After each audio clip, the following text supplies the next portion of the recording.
How do you feel when you realize that companies which are making an impact in the lives of billions of people across the globe are in a direct or indirect control of one entity?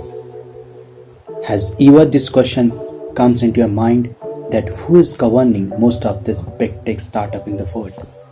Like Ola, Uber, Oyo, Arm Holdings, OCSoft, Nvidia, TD Choosing, WeWork, Alibaba and many more. What if I say there is just only one company which directly or indirectly controls all these companies? This is frightening, isn't it? It's SoftBank, which is investing in almost all the startups which are on a verge to become leaders in their respective industry. SoftBank has become a tech investment machine in recent years. Do you know that if any company denied to take investment from SoftBank, then what happened to that company? In reality, it becomes almost impossible for any startup to deny SoftBank investment. Because if any company denies SoftBank investment, then SoftBank simply invests in their competitor business. Same happened with Uber. Uber wasn't ready to take money from SoftBank, but SoftBank threatened to invest in competitor instead. And then, now we know that SoftBank owned 15% equity of Uber. Story of SoftBank started when a small immigrant boy from Japan dreamed to build a company that creates an impact on the technological world. It's a story of Masayoshi Son. Though Masa was hailing from a poor family, doesn't mean he was carrying the poor dreams. At the age of 16, he tries to meet his idol, Dan Fujita, Japan's head of McDonald's, and for that, he kept calling his secretary on face.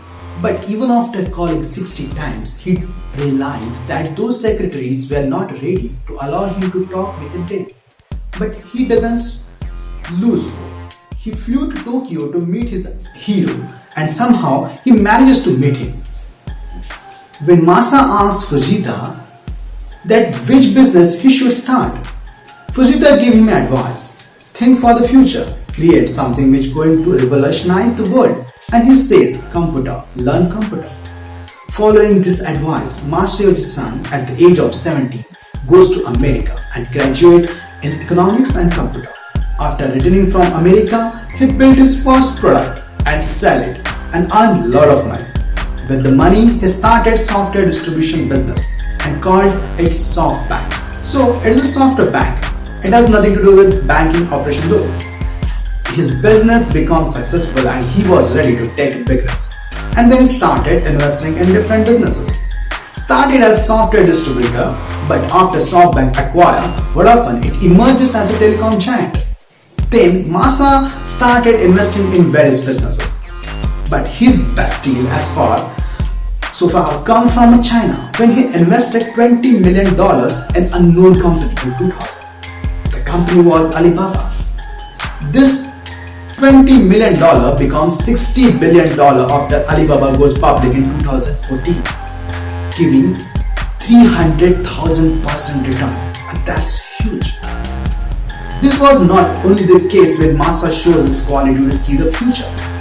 This even happened when he acquired exclusive right to sell the iPhone in Japan.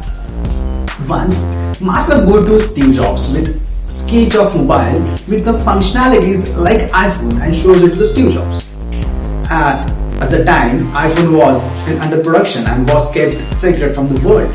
So Sketch surprised Steve Jobs and Steve laughed and says, Masa, I have my mobile. I don't want your Sketch. At that, Masa says, okay, wait. I don't have any issues, but when you come up with your product, then give me opportunity to be the exclusive partner of Apple in Japan. Steve Jobs laughs and says, but you don't even own a mobile network, Masa. To that Masa says, don't worry about that, that's my concern.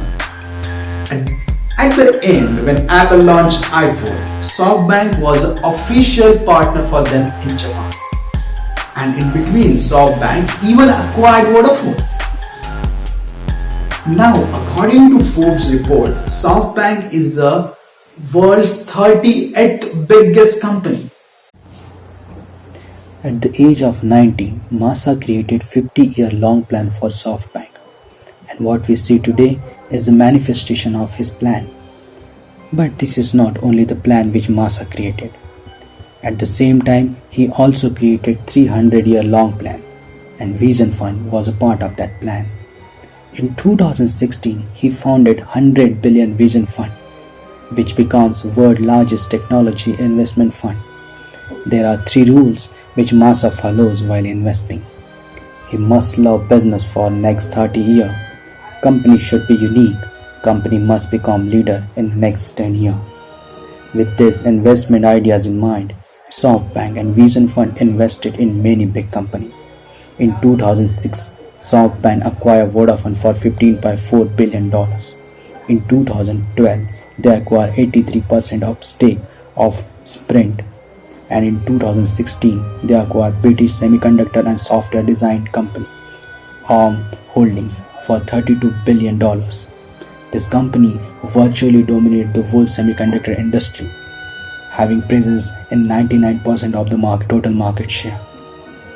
So having all these big tech companies in its portfolio and having focused on latest technologies such as artificial intelligence and machine learning, it is obvious that these companies will lead the future. But it is again frightening thing to know that all these big companies are controlled by a big octopus, SoftBank. Future Umain, and I will make sure that you will always get best content out there.